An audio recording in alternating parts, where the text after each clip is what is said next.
Wala guys, ito ang forma ng lumang train na nasakyan ko. Parang barko siya. Kasi magtuya-tuya po ba? Oh. Kanina punong-puno to, ngayon bumaba ng mga pasahero. Walang mag-announce ito kung saan ka bababa. Nako, mawawala tayo dito.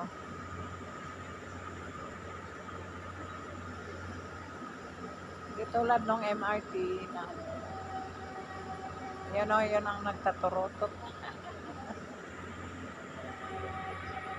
Hindi mo makita ang labas, malabo.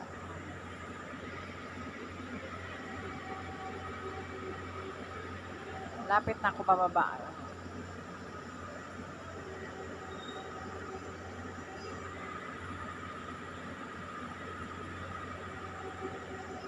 Yun na mo sa unahan yung ano, yung sunod na,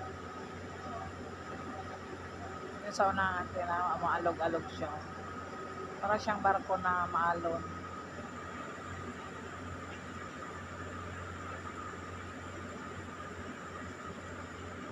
Ito ang train guys na luma, yung nasa ano, damuhan dadaan.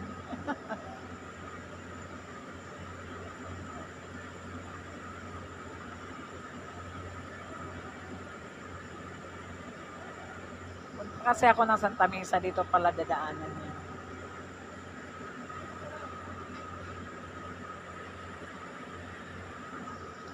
Fourteen years na ako sa Manila, pero ngayon lang ang first time ako nakasakay nito.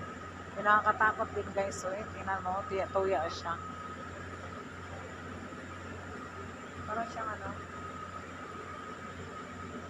parang nga siyang barkong ma-load yan.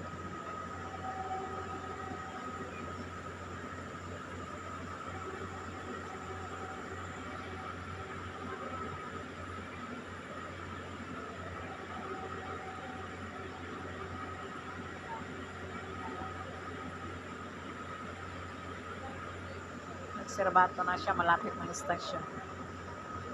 Kasi bababa na ako.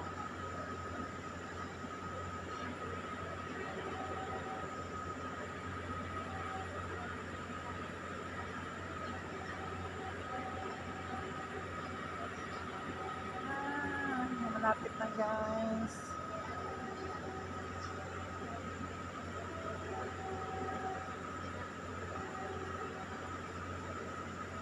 Panoorin nyo lang ang video na to guys. Para makita niyo ako. Ayun na, may istasyon na, bababa na po ako. Ayan.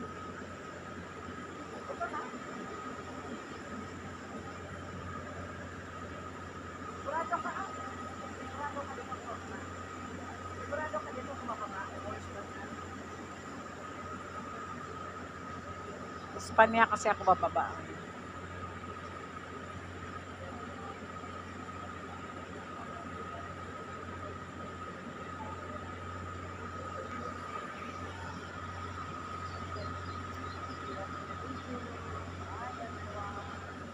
Babo.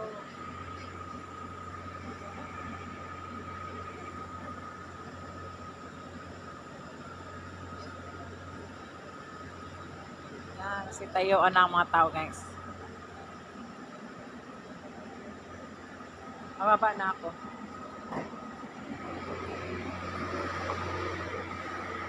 Ayan na tayo. Tingnan nyo ang train, no? Aloma. Yan. Maingay.